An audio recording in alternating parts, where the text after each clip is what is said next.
Part 2. How to end radical supermajority in California. Thank you for listening to part 1 of our Why Do We Need to End Radical Supermajority in California. Now, in part 2, we're going to tell you about a path for us to achieve it. This requires people willing to roll up their sleeves and pitch in however they can to help candidates up and down California that can flip that seat. Just a reminder, this is the current situation we're trying to change right now. We need to end one party, 13 years of supermajority rule of California by radicals. The objective is to get Californians to not only focus on the important federal elections, but also focus on California by focusing on flipping current radical seats to Republican or Independent. This is necessary to counterbalance the current supermajority radical forces. So what does it take? I made the calculation. In state assembly, in whole California, we need to hold on to 18 minority seats and flip 9 seats. In state senate, we need to hold on to 8 minority seats and flip 6 seats. Using the recent primary result as a matrix, I found something very interesting. I found 14 minority candidates that did fairly well in primary. Just to give you an idea, 8 out of 14 Republicans won their primary against their Democrat counterparts. Some won by over 10,000 votes.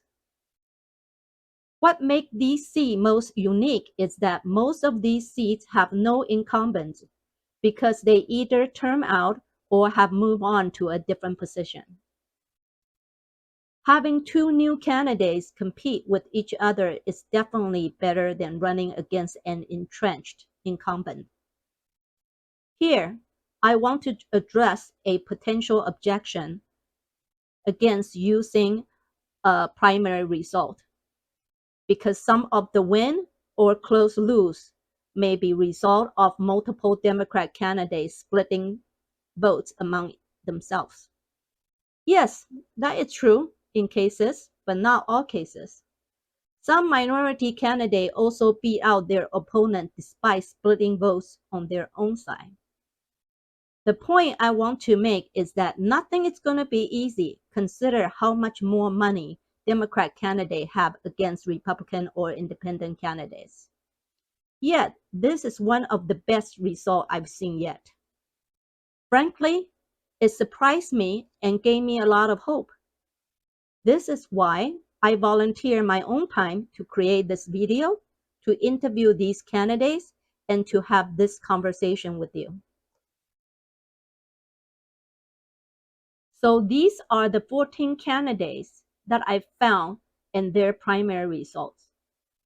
I found 10 candidates did well in Southern California, which are highlighted in yellow, and 4 in Northern California. The criteria I use is that the candidate must either win the primary or they must lose no more than 3,000 or so for us to focus on. While I would love to look for an independent candidate that meet these criteria, unfortunately, there is no such a person in this election. With the objective of counterbalancing what we have right now, we must support Republican candidates in this election. Remember, we need 9 and we got 14 to work with. Another project my friend and I are working on now is reaching out to these 14 candidates requesting a video interview so we can give you an opportunity to get to know them better and decide for yourself whether these candidates are worthy of your support. The interview with California Assembly District 44 candidate Tony Rodriguez is complete and is getting great responses. You can find it on Happy Goose YouTube, and Rumble channels listed at the end of this video. Now let's take a look at our primary result in the state Senate races. I found 4 state Senate candidates all won their primary against their Democrat opponents. 2 in Southern California and 2 in Northern California. Honestly, I expect that they might get in as second. I never expect they would beat them outright. Splitting vote or no splitting votes. This result is again encouraging. Since only half of the state Senate seats are up for running in 2024, we will not have the opportunity to end their supermajority in Senate. But if we can take 4 seats away from the radicals, it goes a long way for us to get there in 2026. Again, for various reasons, it won't be easy, but it is very doable if we band together and support them.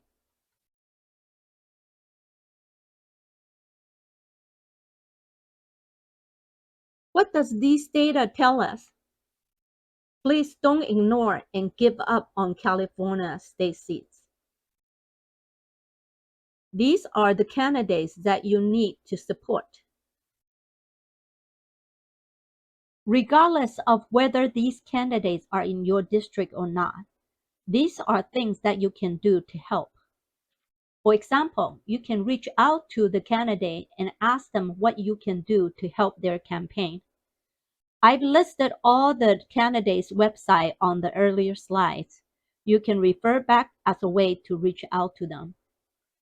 Also, you can apply your special professional skill to help them, like marketing, data analysis, networking. And for all of them, would be very grateful that if you can donate to these candidates that have a good chance to flip a seat. If they are not in your area, that's no problem. You can offer to make phone calls on their behalf to their voters. If you are too shy to make a call, no problem. You can offer to send texts on their behalf to their voters.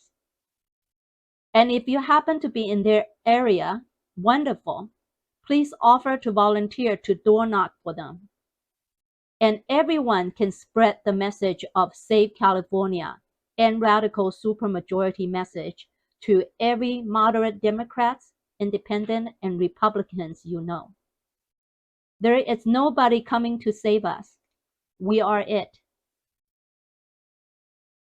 I thank you for care about California enough to watch this 2-part video.